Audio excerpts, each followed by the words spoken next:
est-ce qu'on a le droit de faire autre chose pendant qu'on fait les brachot? C'est ça la question en fait. Marcher, cuisiner, et parler au téléphone. Ah, là non. Ok, ça va. Il y a au moins quelque chose sur le décor. Là, on est d'accord que ça ne peut pas se passer. De façon générale, on n'a le droit à aucune activité pendant qu'on fait une bracha. La raison simple est qu'on doit se concentrer sur la bracha et faire attention à chaque mot.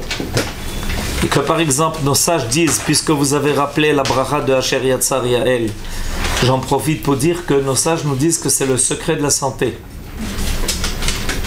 C'est-à-dire, si on cherche une sgoula, vous savez ce que c'est une sgoula? Les sgoulottes, vous n'avez pas entendu parler? Ok, si on cherche un moyen, entre guillemets, pour être en bonne santé, c'est de dire Asher Yatzar avec beaucoup de kavana. Comme nos sages nous disent que celui qui veut que sa parnassa soit assurée, doit dire le Birkat Hamazon, mot par mot, avec kavana. Pourquoi? Parce que, évidemment, dans le Birkat Hamazon, on remercie Akadosh Baruch Hu de nous avoir donné à manger. Et on déclare qu'il est la source de toute bénédiction. Donc, il faut s'habituer. Je sais que c'est difficile, parce qu'on est toujours occupé et on est toujours pressé. Il faut s'habituer à l'idée que ce n'est pas du temps perdu de se concentrer sur la bracha et de ne pas avoir autre activité que celle de faire la bracha. Et encore mieux, il est préférable de faire la bracha toujours de quelque chose d'écrit. Pas par cœur. Pas par cœur. D'abord, par cœur, des fois on s'embrouille. Deuxièmement, on ne fait pas très attention aux mots. Si on peut le faire de quelque chose d'écrit, c'est encore souhaitable. C'est pour ça qu'à beaucoup d'endroits, on met la bracha de Asher Yatzar bien en évidence. Pour qu'à chaque fois qu'on sort des toilettes, on ait la bracha en face de soi. Ça nous permet de concentrer notre esprit et de nous focaliser. De même pour le Birkat Hamazon, on est tous censés le connaître par cœur. Et on ne se rappelle plus si on est à la première, la deuxième, la troisième, ou on est en train de faire Alenu le Shabeach. Il vaut mieux faire le Birkat Hamazon de quelque chose. On connaît de grands sages. Par exemple, le Rav Kadouri, Zecher Tzadik Livracha, dont vous avez peut-être entendu parler, qui était considéré comme le plus grand des Mekoubalim de sa génération, faisait Birkat Asher Yatzar de quelque chose d'écrit. Il est mort après 100 ans. Et on connaît de grands rabbanim qui, toute bracha, la font de quelque chose d'écrit. Donc, il faut essayer d'éviter au maximum toute autre activité pendant la bracha. La première question qui m'a été posée, j'y reviens. Est-ce qu'on a toujours besoin d'un kli? Il y a deux brachot. Il y a deux occasions pour la bracha de Netilat Yadayim à propos desquelles on a besoin d'un kli. C'est les occasions où on doit faire la bracha de Netilat Yadayim. C'est-à-dire le matin quand on se lève et avant de faire le motzi. Pour les autres cas, on n'est pas tenu. Certains le recommandent quand c'est possible. Il est préférable de faire tout Netilat Yadayim avec un kli, mais il faut savoir que, à part ces deux occasions qui réclament un kli, en fait, on peut faire la Netila sans kli. Dans une prochaine occasion, Bezrat Hashem, je vous donnerai d'ailleurs la liste de toutes les occasions où, à part les deux choses dont on a déjà parlé, donc on a rappelé que le matin quand on se lève, et ensuite la Netila que l'on fait avant le Motzi, il y a encore une liste longue de cas où on est tenu de se laver les mains à chaque fois qu'on rencontre une de ces occasions. Par exemple, à chaque fois qu'on se coupe les ongles. Exemple. Quand on va au kotel, il y a le truc pour se laver les mains. Ouais. On doit se laver les mains avant de rentrer ou dès qu'on sort du kotel? Non. Il faut pas faire la bracha. Non. Non, non, non, non, non. Le principe est que quand on s'élève vers quelque chose de plus kadosh, on fait Netilat Yadayim avant. On fait Netilat Yadayim avant. Puisqu'on veut se préparer. Je ne sais pas si la dernière fois, je crois que je vous l'ai dit, avant chaque tfila, en fait, on est tenu de faire Netilat Yadayim. À plus forte raison quand on va au Kotel, on va non seulement pour y prier, mais en plus de rencontrer la Shrina.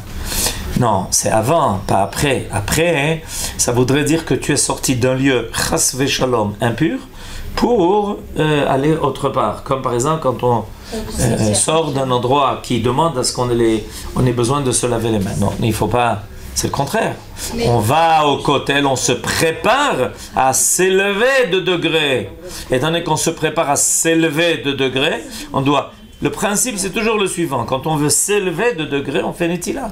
Mais c'est quel Netila? C'est droite-gauche, sans bracha? Exactement. En fait, la même Netila que le matin, sans bracha. Et ça, je l'ai déjà dit. Mais quand on s'en fout, Ok. 3 mois, c'est que manger. Zéro. Ça fait. Zéro. Non, c'est tout. Juste une question. Est-ce qu'on a le droit de faire un Shariatza assis? Est-ce qu'on a le droit de faire Asher Yatzar assis? On a le droit de faire Asher Yatzar assis. L'habitude, c'est de le faire debout, mais on a le droit de le faire assis. Est-ce qu'on peut... J'ai pas l'intention maintenant de traiter de toutes les fois où on fait Netilat Yadayim. C'est le sujet d'après. Est-ce qu'on peut se laver les mains dans une salle de bain où il y aurait des toilettes? Non, c'est ce que j'ai dit. J'ai pas l'intention de parler de ça. Alors, j'ai pas l'intention de parler de tous les détails de Netilat Yadayim. Mais néanmoins, vous avez posé la question, je veux répondre. Il est évident qu'on ne peut pas faire Netilat Yadayim dans un endroit où, quand on en sort, on doit faire Netilat Yadayim. Vous avez compris? Non. Si j'ai un robinet dans des toilettes, l'idée c'est qu'en sortant des toilettes, je fasse Netilat Yadayim selon le principe que j'ai déjà instauré tout à l'heure. Que quand on s'élève de niveau, quand on sort des toilettes, on passe d'un endroit qui est impur à un endroit qui est pur. Donc si on fait Netilat Yadayim dans l'endroit même de l'impureté, qu'est-ce qu'on a fait? Pas grand-chose. Pas grand-chose. Alors le grand problème qu'on a très souvent, c'est que comme Yael vient de le rappeler, on a une salle de bain qui contient en même temps des toilettes. Alors on va, premièrement, il faut éviter d'avoir ça. Alors quand vous choisirez votre appartement, mesdames, essayez de choisir un appartement où les toilettes et la salle de bain sont séparées. Maintenant, on peut le faire soi-même en installant ce que l'on appelle une mechitza, traduction française, une cloison, entre l'endroit où se trouvent les toilettes, qui doit avoir au moins une hauteur de 1 mètre, et la largeur des toilettes, et l'endroit où se trouve le lavabo. Si on n'a pas le choix, alors ce que l'on fait habituellement, c'est la chose suivante. C'est que certains prétendent qu'aujourd'hui la situation est un peu différente parce que tout est évacué. Il y a une époque où c'était beaucoup plus grave parce que les déchets n'étaient pas évacués. Donc l'endroit était permanent, c'était un endroit de permis. Aujourd'hui tout est évacué tout de suite. Donc certains disent que c'est moins grave. En plus de ça, aujourd'hui les toilettes et la salle de bain sont astiquées comme le salon. Donc on espère que c'est propre, donc on a moins de problèmes. Alors ce qu'on propose quand on n'a pas le choix, et des fois ça arrive qu'il n'y a pas d'autre endroit pour faire Netila qu'un endroit pareil. Ce qui est au niveau de la halakha à faire dans un cas pareil, c'est comme ça. Faire la Netila à l'endroit où se trouve l'eau, ne pas se sécher les mains et ne pas faire de bracha, sortir de cet endroit, et à ce moment-là, se sécher les mains et faire la bracha. C'est-à-dire, la netila elle-même se fait quand même à l'endroit où, et quand on sort de là-bas, on finit la netila, parce qu'en fait, dans notre netilat yadayim, on a 3 étapes. La première étape, c'est où on verse l'eau sur les mains. La deuxième étape, c'est où on fait la bracha. Et la troisième étape, c'est où on se sèche les mains. Donc, se sécher les mains, c'est une partie de la netila. Si ce n'était pas une partie de la netila, on n'en pourrait plus faire la bracha. Vous avez compris? Si c'était pas une partie de la netilat yadayim, on pourrait plus faire de bracha parce qu'on aurait terminé la mitzvah. Alors ce qui se passe, c'est que on se lave les mains, on ne finit pas notre Netilat Yadayim. Finir notre Netilat Yadayim, ça veut dire se sécher les mains. On la finit pas. On fait en dehors de cet endroit la bracha, parce que dans un endroit pareil, ni une salle de bain, à plus forte raison des toilettes, on n'a pas le droit de rappeler le nom de Dieu, de faire de bracha. Donc en dehors, on fait la bracha, et en dehors, on finit de se sécher les mains. Voilà pour la réponse donnée à Yael. Maintenant, aujourd'hui, je voulais continuer sur la suite des événements. Ce qu'on a appris la semaine passée, c'est que dès on a ouvert les yeux, on a dit Modéani. Après avoir Modéani, alors qu'on est encore couché, on fait tout de suite Netilat Yadayim. Si on a besoin d'aller aux toilettes, on va aux toilettes. On refait Netilat Yadayim. Et cette fois-ci, on va dire les deux brachot. Asher Kideshanu Bemizotav et Tzivanu Netilat Yadayim.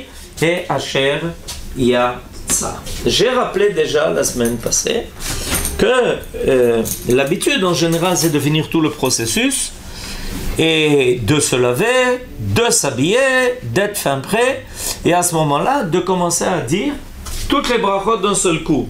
Toutes les brachot d'un seul coup, ça comprend et Netilat Yadayim et Asher Yatsa et la suite des autres brachot. Alors la suite des autres brachot s'appelle Birkot HaShachar. Monsieur, j'ai juste une question. Allez-y. Si on doit ne pas se sécher les mains avant de faire la bracha, et on dit qu'on peut se laver les mains tout de suite en se réveillant le plus tôt possible, on peut pas s'habiller, se préparer avec les mains mouillées? Non, attendez.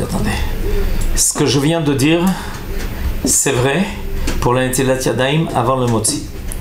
Pour la Netilat Yadayim du matin, je vous ai déjà rappelé qu'il y a deux opinions. Est-ce qu'on doit faire la bracha avant de se sécher ou après s'être séché?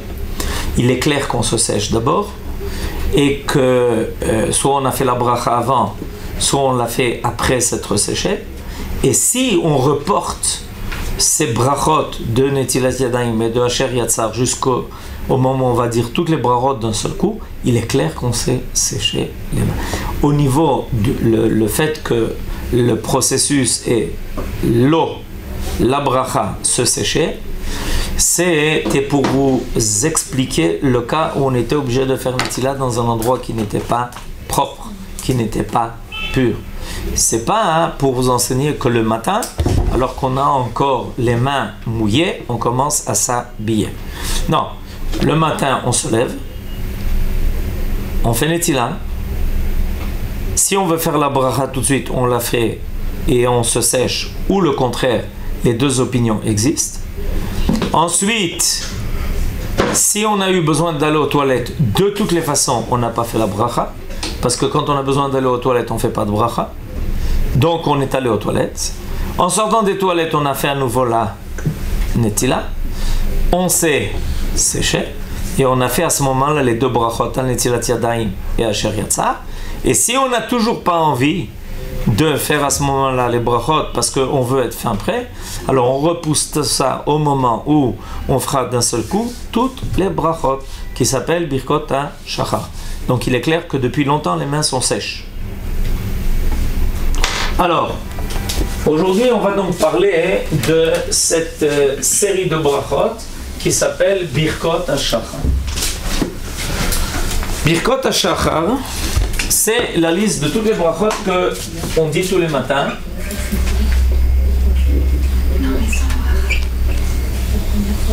Et qui donne la liste de tous les bienfaits que Akadosh Baruch Hu fait avec nous. En fait, ça commence non pas par une bracha, voilà, j'ai le sidour sous mes yeux. Ça commence par Elokai, mon Dieu, Neshama Shenatatabi Teora, l'âme que tu as mis en moi est pure. Ata berata, ata yetzarta, ata nefartabi. C'est toi qui l'as créé, c'est toi qui l'as placé en moi. Ve'ata meshamera bekirbi, tu la maintiens en moi. C'est ce qui fait que je vis. Ve'ata atid li telam yuna, et dans le futur tu la prendras. Et ou l'arzira be'latid lavo, et tu finiras par me la rendre. À quel moment? À Triyat HaMetim, à la résurrection des morts. Kol zman shaneshama bekirbi, tant que cette âme est en moi. Moda ani. Faites attention que les femmes changent du masculin au féminin. Moda ani lefanecha Hashem Elokai velokai avotai ribon kol hamasim adon kol haneshama baruch ata Hashem hamachazir neshamot livgarim metim. Béni sois-tu l'Éternel qui rend les âmes à ceux qui étaient considérés comme morts pendant le sommeil. C'est comme ça que est l'ouverture de toutes les birkot à Shachar. Ensuite, on va continuer. Et là, il y a une grande différence entre les Ashkenazim et les Sfaradim. Il y a quelqu'un qui est Ashkenaz ici? Oui. Qu'est-ce que vous faites, vous, après? C'est ça, parce que nous, on commence même pas avec ça, on commence avec... Birkot à Torah? On commence avec Matovu, Adonolam, Ida... Oui, non, Matovu, ça c'est des versets, c'est pas des brachot, il n'y a aucun problème. Et après ça, c'est Birkat Torah, et après ça, on fait Elokai Neshama. C'est ça. Alors, c'est ce que je m'apprêtais à rappeler. Étant donné qu'il y a quand même une Ashkenaz en son honneur, on va rappeler la grande différence qui existe entre les Ashkenazim et les Sfaradim. Les Sfaradim terminent la série des brachot par Birkot Torah. Birkot Torah, c'est quoi? Birkot Torah, c'est 3 brachot dans lesquels, en fait, on remercie Akadosh Baruch Hu de nous avoir donné la Torah. Et la bracha la plus connue, parce qu'on l'entend très souvent, c'est Asher Bahar Banu Mikol Ha'amim Venatan Lanu et Torato Baruch Ata Hashem Noten Torah. Cette bracha, vous l'entendez à chaque fois que quelqu'un monte à la Torah, que quelqu'un va lire dans le Sefer Torah. Mais en réalité, cette bracha que l'on dit quand on va lire dans la Torah n'est pas à la place de la bracha que l'on doit dire chaque matin dès que on se lève. Maintenant, il y a 2 grands minagim, comme on vient de le rappeler, comme Julie nous l'a rappelé. Les Ashkenazim commencent d'abord par Birkot Torah. Quelle est la raison de cela? Pourquoi les Ashkenazim commencent par Birkot Torah? Alors, ils ont une raison de halakha pour cela. C'est qu'on n'a pas le droit d'étudier la Torah, y compris les femmes, avant de dire Birkat Torah. Quand on se réveille le matin, on n'a pas le droit de commencer, on est au lit, on a envie de lire, et comme on est tous des tzadikot, alors on a décidé d'étudier le matin alors qu'on est encore au lit, avec le café et les croissants. Alors, en réalité, c'est impossible. Ça n'existe pas. Pourquoi? Parce qu'on n'a pas le droit. D'abord, il faut faire Netilas Yadayim, mais tout le reste, on en a déjà parlé. Mais en plus de ça, on n'a pas le droit d'étudier la Torah sans que ne soit dit auparavant les Birkot Torah. Selon l'opinion du Minag Ashkenaz, toutes les brachot que l'on va le dire entrent déjà dans le cadre de Divrei Torah. On rappelle Akadosh Baruch Hu, on rappelle ce qu'Akadosh Baruch Hu fait dans le monde, comment il a arrangé son monde, etc., etc. L'opinion dit, non, impossible. Il faut d'abord commencer par Birkot Torah, pour d'abord faire la bracha, et ensuite commencer à rappeler tout ce que la Torah nous enseigne, de ce que Akadosh Baruch Hu fait dans son monde. Ça, c'est l'opinion Ashkenaz. C'est pour ça que dans les Sidurim Ashkenaz, comme vient de nous le dire Jolie, je peux avoir votre Sidur de minutes, vous pouvez le voir et le constater. Et après Netilat Yadayim, il y a Asher Yatsa, comme on l'a dit, et tout de suite après Birkot Torah. C'est-à-dire que on ne commence même pas Elokai Neshama. Il y a 3 brachot dans Birkot Torah qui sont dites tout de suite. Maintenant, il y a une opinion qui dit que c'est pas comme ça. Il y a une opinion qui dit que ces brachot ne sont pas encore des divrei Torah.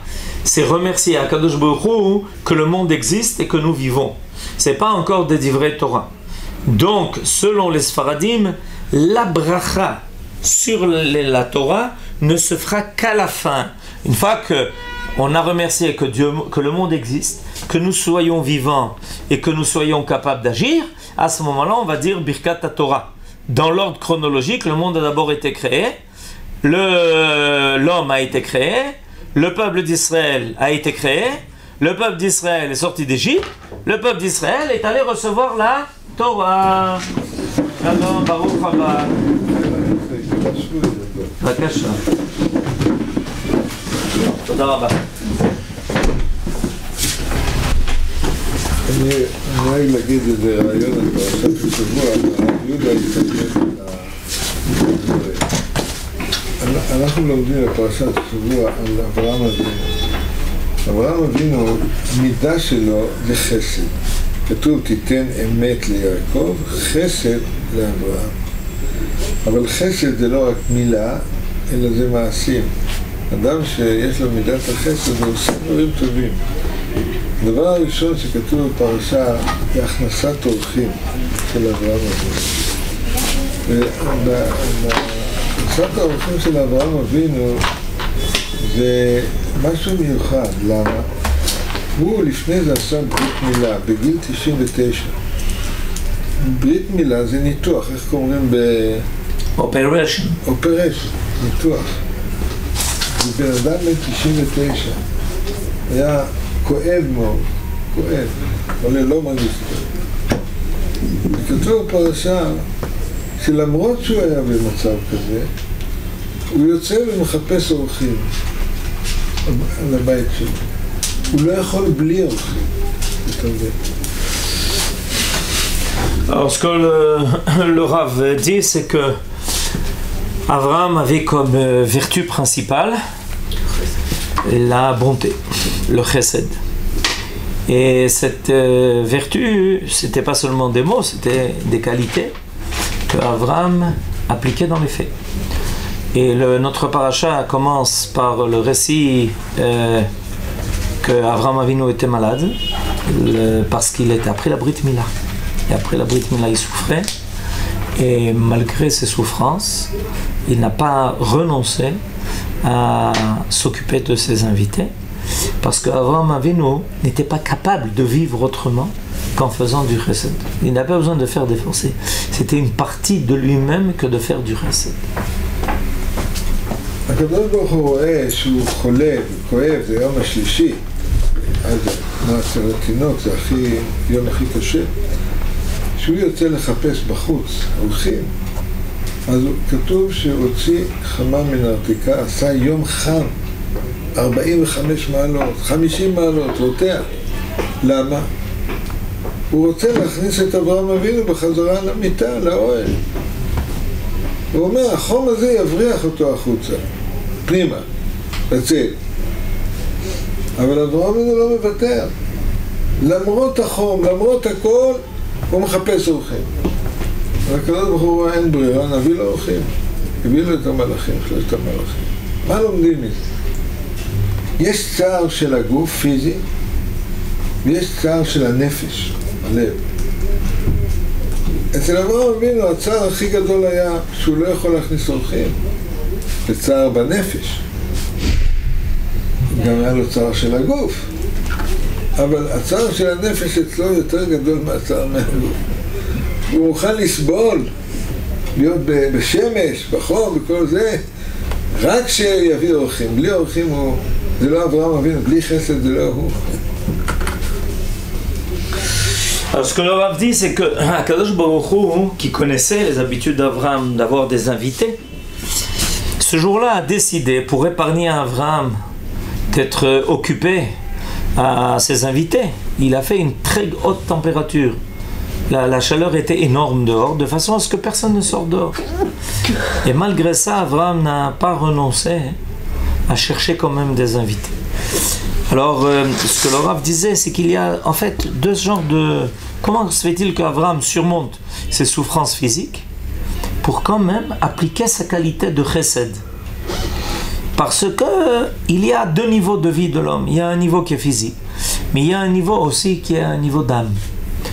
Et pour Abraham, ne pas avoir d'invité, ne pas s'occuper de quelqu'un, ne pas faire du chesed avec lui, c'était une souffrance qui dépassait de loin sa souffrance physique. Donc il a complètement oublié. C'est comme quelqu'un qui a un idéal. Quelqu'un qui a un idéal. Malgré les difficultés que ça pose, pour cet idéal, il est prêt à surmonter toutes les souffrances qu'il doit traverser. לפעמים הכאב בלב יותר חזק מאשר הכאב הפיזי. אבל זה לא מספיק. כתוב על אברהם אבינו, אברהם אוהבי, אהבה. את מי הוא אוהב? את הקדוש ברוך הוא. אבל לא רק את הקדוש ברוך הוא, הוא אוהב את כולם. אברהם אוהבי, שבא אליו האורחים, איך זה בא לידי ביטוי האהבה? הוא רץ. אתה זקן, אתה חולה. וירץ אברהם אבינו, וימהר אברהם אבינו, רץ. מה זה הריצה? כי הוא אוהב. איך יודעים אם בן אדם אוהב או לא אוהב? איך יודעים? תשאל. Comment est-ce qu'on sait que quelqu'un aime? Alors ça c'est la question du Rav Bigon. Quelle est la preuve de l'amour? Est-ce que vous avez une réponse? On se surpasse. On se surpasse. עושים מעשה שהוא מעבר למה שיכולים. זה התשובה שהיא נתנה. יפה, גם במהירות. Ah, et la réponse aussi, c'est que ça doit être accompagné de zèle. Quand on aime, on franchit tous les obstacles. On est comme une gazelle. Et ça apparaît dans le fait qu'Abraham non seulement s'occupe de ses invités, mais il court. Il se court envers eux, il court pour leur donner à manger. Il est sans arrêt plein d'énergie. יש לי, השם נתן לנו הרבה ילדים בלי עין הרע. כשהילדים היו קטנים, אז יש ילדים שאוהבים את ההורים יותר, ויש כאלה שאוהבים פחות, תלוי באיזה... אל תקרקר אותה. לא, אני מדבר עכשיו, אחת הבנות, היום יש לה כבר 6 ילדים בלי עין הרע. אז היא הייתה ילדה, אני בא הביתה מהמכון, עייף מאוד. אפשר לקבל כוס תה מהבת שלי. אבא, רק רגע, אחרי רבע שעה, חצי שעה. אפשר לקבל כוס תה עוד שנייה אחת. אפשר לקבל כוס תה עוד שיחה אחת. אמרתי, ביתי, בואי אליי, את לא אוהבת אותי.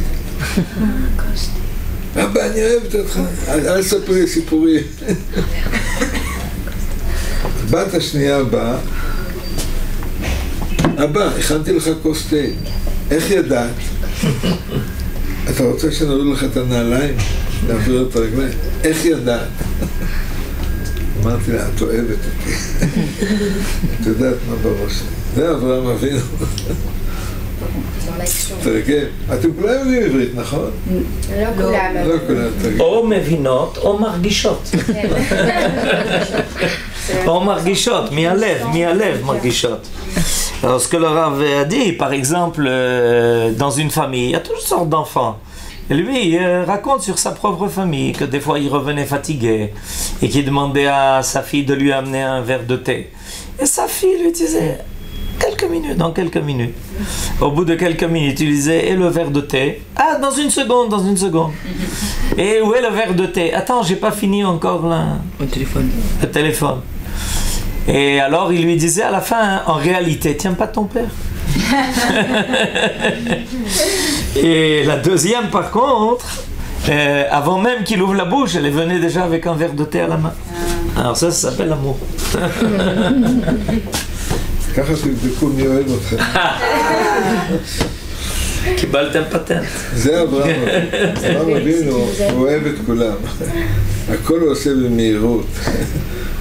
מתוך שהוא אוהב את הבריות, אוהב את כולם, אפילו את הרשעים, את סדום ועמורה, ללמד עליהם זכות. אנחנו הילדים של אברהם אבינו. כולנו יש לנו נשמה של אברהם אבינו.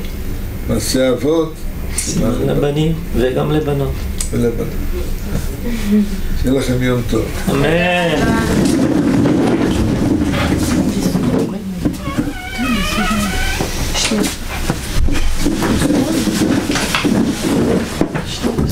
Alors on était à Birkat Torah. Alors comme je l'ai dit tout à l'heure, les Sfaradim finissent toutes les Birkot Hashar par Birkot Torah. Toute personne est tenue de dire Birkot Hashachar. Toute personne, homme et femme. Il n'y a aucune différence. Et les Birkot Torah aussi. De là d'ailleurs, on peut en déduire que les femmes sont tenues de l'étude de la Torah. Évidemment, c'est pas toujours le même c'est pas toujours la même sorte d'étude que celle qui est donnée aux hommes, qui doivent étudier le Talmud, etc., etc. Ils doivent consacrer la plupart de leur temps à cela. Mais néanmoins, les femmes sont tenues de l'étude de la Torah. Si elles n'étaient pas tenues de l'étude de la Torah, elles ne seraient pas tenues de faire la Birkat Torah. Maintenant, aussi bien chez les Sfaradim que chez les Ashkenazim, et Julie peut voir dans son livre, on fait tout de suite suivre les Birkot Torah des versets de Birkat Kohanim. Dès qu'on finit Birkat Torah, on dit Vaidaber Hashem el Aaron, Daber ben Israël, non, la bracha, les versets, ça se termine comme ça, vous avez raison, ça se termine comme ça. Et Vaidaber Adonai el Moshe lemor, Daber el Aaron vel banav lemor, Ko tevarchu et ben Israël, Amor laem, Yevarecha Adonai yishmerecha, Ye'er Adonai panav elecha v'chuneka, Yisa Adonai panav elecha v'yasem lecha shalom. Alors, pourquoi est-ce qu'on fait suivre toujours Birkat Torah de ces versets-là? Pour que la Birkat Torah est sur quoi? Quand on fait une bracha, une Birkat Mitzvah, quand on fait une... Alors le principe c'est que tout de suite après la bracha, on fait la mitzvah. C'est toujours le principe. On ne peut pas faire la bracha et faire la mitzvah 2 heures après. C'est à proximité de la mitzvah que l'on fait la bracha. Alors étant donné qu'on a fait la bracha qui est une Birkat Mitzvah, Birkat Torah, c'est une Birkat Mitzvah. C'est une bracha sur la mitzvah d'étudier la Torah. On va étudier pendant toute la journée. Et même si on n'étudie pas pendant toute la journée, ça n'est pas considéré comme un arrêt. Mais pour que tout de suite après la bracha, on accomplisse la mitzvah, alors tout de suite après Birkat Torah, on dit les versets de Birkat Kohanim. Comme ça on est sûr que tout de suite après avoir dit la bracha, et à proximité de cette bracha, tout de suite on dit des versets de la Torah. Donc il y a et la bracha et la mitzvah.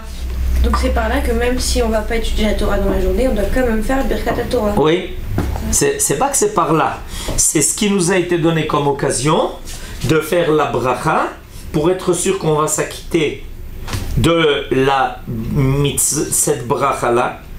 Parce qu'il est certain que on suppose que tout juif, pendant une journée entière, finira par étudier même le Birkat Hamazon, même les versets, même Teilim, tout ça, ça fait partie de la Torah. Et pour être sûr que quelqu'un n'évoque pas la Torah sans avoir fait de bracha, on doit commencer chaque jour notre journée par Birkat Torah. Et cette bracha est vraie jusqu'au moment où on va dormir. Quand on se réveille le matin, alors étant donné que notre esprit a arrêté d'être lié à l'étude de cette journée-là, on recommence le matin en faisant Birkat HaShachar et Birkat Torah. Oui. Il y a des sidurim où les Birkat HaShachar, c'est pas les mêmes de partout. Par exemple? Par exemple, le mien, moi j'avais l'habitude de rajouter des phrases dans mes brachot du matin. Ouais. Que là j'ai pas. Alors est-ce que je m'habitue à ce sidour et je fais ce qu'il y a écrit? Non, vous n'avez pas le droit de rajouter de phrases. Non, mais dans un autre sidour. Par exemple? Il y a des mots qui ont été... il y a des mots qui ont marqué. Un sidour moderne. Écoutez, vous me parlez... Regardez, prenons le sidour là que vous avez, d'accord? Prenons le sidour que vous avez. Il y a quelque chose de standard. Tout y est. Tout y est.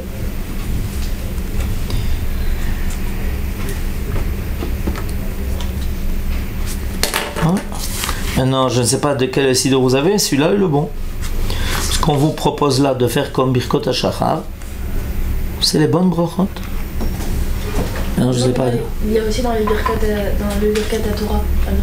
Aussi. Il y a aussi Birkat. Vous me demandez s'il y a ici Birkat Torah? Bien sûr, il y a marqué Birkat Torah. Non, il y a, je sais. Mais par exemple, dans le livre Patach Eliyahu, il y a des brachot différentes. Genre, c'est la même chose, mais il y a des phrases qui sont ajoutées. Par exemple, non, alors attendez. Non, j'ai compris. J'ai compris de quoi vous parlez. Il y a la fin des brachot La fin de brachot est la même partout. Maintenant, des fois, il y a inséré au milieu de la bracha un mot, une demi-phrase de plus, ça pose aucun problème. Il en est de même pour le Shmoné Esrei, pour la Hamida. Quand on arrivera à la Hamida, on verra qu'il y a des différences entre les Sidurim au niveau des mots qui sont insérés dans le milieu de la bracha. Mais quand on parle de la Khatima de la bracha, c'est Baruch Ata Hashem, il n'y a aucune différence. Et ça, c'est ce qui est déterminant, c'est ça. C'est ça qui est déterminant. Alors évidemment, chacun doit prier avec son sidour selon ses habitudes, mais ça ne pose pas de problème. Si quelqu'un a raté un mot au milieu de la bracha, il a quand même accompli son devoir. S'il a rajouté un mot, parce que dans un autre sidour, il y avait un mot de plus, là, ce qu'on n'a pas le droit de changer, c'est la conclusion de la bracha. Ce qui s'appelle Khatimat bracha. Oui. Donc si j'ai bien compris, après Birkat Torah, on doit faire le Birkat Kohanim. On fait Birkat Kohanim. Mais on ne doit pas laisser justement les Kohanim faire ce Birkat. Pardon? On ne doit pas laisser aux Kohanim faire ce Birkat. Non, c'est deux choses différentes. Et pourquoi Birkat Kohanim? C'est deux choses différentes. Les versets que l'on lit après Birkat Torah le matin sont considérés comme des versets de la Torah. Il faut savoir qu'il y a un certain nombre de passages qui sont célèbres et que vous connaissez comme étant des prières. Mais en réalité, ce sont d'abord des versets. Par exemple, le Shema Israël, ce sont des versets de la Torah. Je peux prendre un livre de Torah et commencer à réciter ces versets sans que ça ne soit dans l'intention de dire maintenant Kriyat Shema. Parce que je veux lire des versets, parce que je veux étudier ces versets-là. Les versets que l'on dit le matin de Birkat Kohanim, après Birkat Torah, c'est à titre de versets de la Torah, et pas à titre de Birkat Kohanim.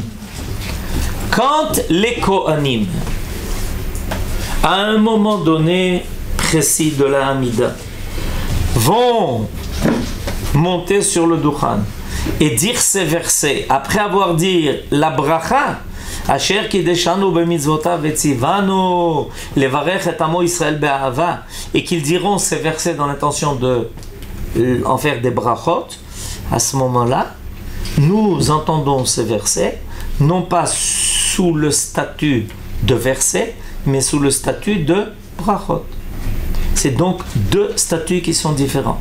Ce que vous dites tous les matins après Birkat Torah, ce sont des versets pour que la bracha de la Torah ait sur quoi agir. La bracha et la mitzvah. Et quand on entend les Kohanim le dire, c'est autre chose. Donc l'un ne remplace pas l'autre. C'est clair? Oui. Concernant le minhag ashkénaze et séparate, si on épouse un ashkénaze, est-ce qu'il faut changer aussi à ce niveau-là ou on peut garder comme avant? Alors vous me donnez l'occasion de dire maintenant deux mots sur l'histoire des minhagim. Les minhagim datent depuis très longtemps. Et le principe admis dans la halakha, c'est que jusqu'à ce qu'une femme se marie, elle va selon le minhag de ses parents. De ses parents, c'est son père. Le minhag de ses parents, c'est le minhag de son père. Shma beni musar avicha ve'al titosh torah imer. À partir du moment où une femme se marie, elle adopte le minhag de son mari. Néanmoins, en général, on accepte aussi qu'une femme puisse continuer les prières selon à quoi elle s'est habituée, parce que la tfila dépend beaucoup de l'habitude. Quand on a l'habitude de faire une prière, et que alors il faut qu'on ait le cœur, qu'on soit habitué à cela. Mais de façon globale, une femme ashkénaze avait l'habitude entre la viande et le lait d'attendre 1 heure. Avant de manger la viande, tout ça. Entre la viande et le lait 1 heure. Chez les Hollandais. Quoi? Je vous ai surpris. Hein? Oui. C'était mon intention. Maintenant, je le déclare. Je déclare 1 heure. Je connais des Hollandais qui attendent 1 heure. entre la viande et le lait, ils attendaient 1 heure. On parlera de ça quand on étudiera les halachot de kashrut. Papa, elle commence à rigoler. Alors je vais chercher un Hollandais. Allez, on y arrive. Voilà. C'était facile, il suffit juste de dire ça pour que tout de suite on cherche un Hollandais. Et je connais une fille d'origine marocaine qui s'est mariée avec un Hollandais, alors ça lui a changé la vie. De quoi? Et 3 heures des fois, les Ashkenazim la plupart du temps. Et puis voilà qu'elle se marie avec un Sfarad qui attend 6 heures, alors elle doit attendre 6 heures. Donc le principe c'est qu'on doit suivre le minhag de son. C'est le principe global. Il y a de ça de nombreuses raisons. Alors au niveau de la tfila, des fois, si ça la dérange, on peut continuer à prier selon ce qu'on avait l'habitude de prier pour avoir les kavanot nécessaires. Si on n'a pas de minhag, alors on adopte le minhag de son nom. Kol Tov!